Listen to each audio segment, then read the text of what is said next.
There's a lot of PlayStation games that are only accessible on consoles. You have a lot of great games like Ghost of Tsushima, Bloodborne, God of War Ragnarok that can only be played on PlayStation 4 or 5. And luckily, a lot of these games are coming more accessible as time goes on. But a great PlayStation exclusive finally came to PC, and that's Returnal.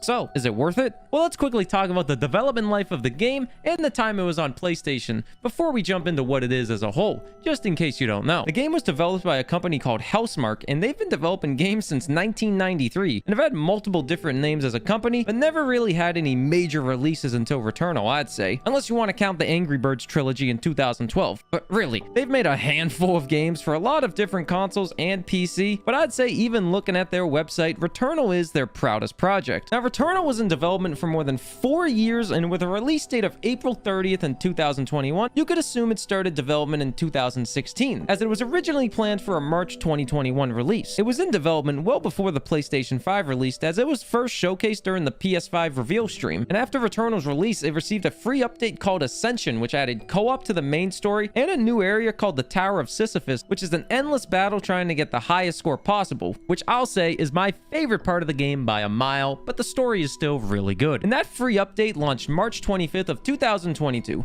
about 1 year after the game's initial release. Then of course, lastly, the game got announced for PC during the Game Awards in 2022, and that released February 15th of 2023. Before you can commit to a purchase for a game, you should at least know what it is. So let's quickly go over that now. Returnal is a bullet hell third-person shooter roguelike game where you play as space pilot Celine Vassos, who's stranded on an alien planet called Atropos, and every time you die, you return back to your crash site as in a standard roguelite fashion. Celine is after what she calls the White Shadow Signal, as it somehow feels familiar to her. You come across your own corpses and even your house, which leads to vivid visions and fills in the story. That's the story stuff, really. I don't want to spoil that too much, but where the game truly shines is the combat inside of it. You find abilities to upgrade your suit after fighting major bosses, and the game has 5 major bosses and 6 biomes total. And in my time on PS5 and PC, I've only been able to kill 3 of them, but I intend on doing everything possible on the PC version. Each boss fight is a true bullet hell fight and will test your skills of the game heavily,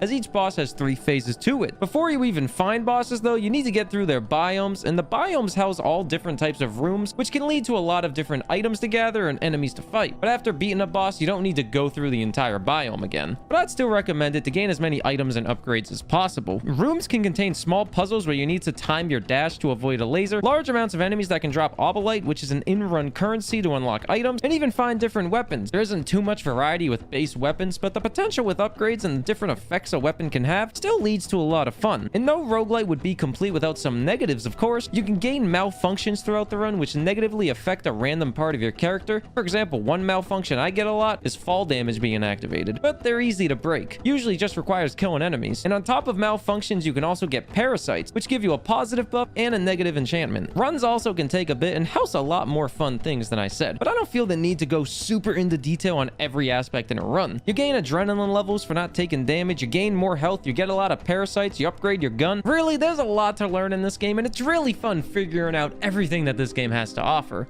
But what is the main difference between the PS5 version and the PC version? Well, I'll have you know, I don't f***ing know. I got no clue what the difference is, but you know, who cares? You're watching the video, so I'll be honest, I'm not the most tech-savvy guy out there. I built my own PC, yeah, but like, I don't know the actual technical differences super in-depth on these games. I do know that Returnal was originally designed around the PlayStation's DualSense controller with haptic feedback, which helps the player feel more immersed in the game, but you can play the game with a PlayStation controller on PC if you wanted to, so that doesn't really make a difference. Maybe the best difference for PC gamers is the optimization and having more than 60 FPS, as it's locked to 60 FPS on PlayStation. More optimization, better frames, and one thing I wanted the most was the ability to use a mouse and keyboard on the game compared to controller. I don't care about DualSense and haptic feedback and all those fancy things they try to sell you on controllers nowadays.